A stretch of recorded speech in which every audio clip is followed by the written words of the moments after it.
Welcome to Unapologetically Sensitive, a place to find connection, a sense of belonging, and community, where you can learn, relate, laugh, and maybe even live a bolder, brighter life.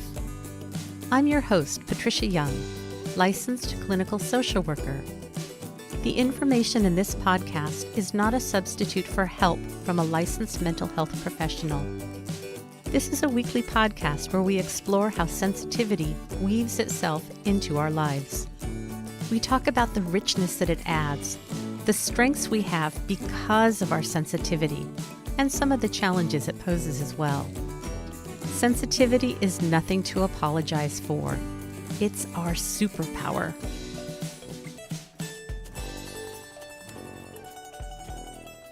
Hey there. This is bonus episode 7 and part of a 30-day podcasting challenge where each day I'm going to be putting out a short episode about one aspect of being a highly sensitive person, although I have some other treats in mind that I will be sprinkling in along the way. I will still be releasing regular weekly episodes in addition to the bonus episodes. This information is from Dr. Elaine Aron. She's the researcher who coined the trait highly sensitive person. You can learn more about her at hsperson.com.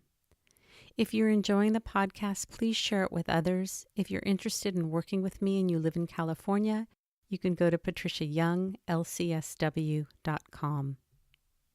All right, so the trait we're going to look at today is when unexpected things happen, I feel uncomfortable.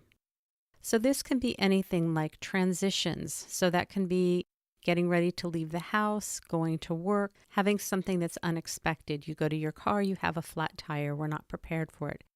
Cancellations, changes, big things and little things.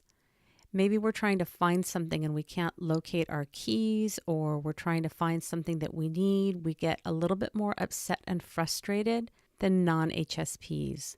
It can happen when we want to get dressed and we can't find an outfit or a top or a jacket or a pair of shoes that we're looking for. Or maybe if you're a guy, you can't find a tie or cufflinks that you were expecting to wear. If you're a woman or a guy, I guess, you can't find an accessory that you wanted to wear. It can be something like having changes in plans, having to meet a little earlier or later, changes with schedules. Maybe you're getting together with friends and somebody is being added, somebody can't show up. It can be something like having a change in menu that you're expecting to either eat something or buy something and it's not there. So any of these things, when little things happen that we don't expect, I think that we tend to do better when we know how things are going to go. I don't think that the world needs to be planned to meet our needs. This is just something to be aware of, that when little things come up, it can rattle us more than other people. Once we recognize that, then we know, it's happening again. We can kind of figure out what's going on and we can go with the flow.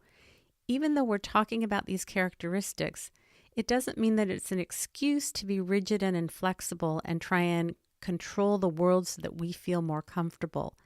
It's about having the insight that we do better when we know what's to be expected and we can plan, but there's also some joy in going with the flow and being flexible and being able to roll with the punches, because the truth is, the only thing constant in life is really change. And so having an awareness of our characteristics and what works for us gives us that awareness or that insight, so when things do get bumpy, we're able to go with the flow. Thank you so much for taking the time to listen to this podcast. More and more people are listening. It's still really early in its stages, and I just really appreciate each and every one of you. If you're interested in joining our Facebook community, we have a group called Unapologetically Sensitive. If you want to get in touch with me, I'd love to hear from you. You can reach me at unapologeticallysensitive@gmail.com. Remember, sensitivity is nothing to apologize for. It's our superpower. Have a blessed day.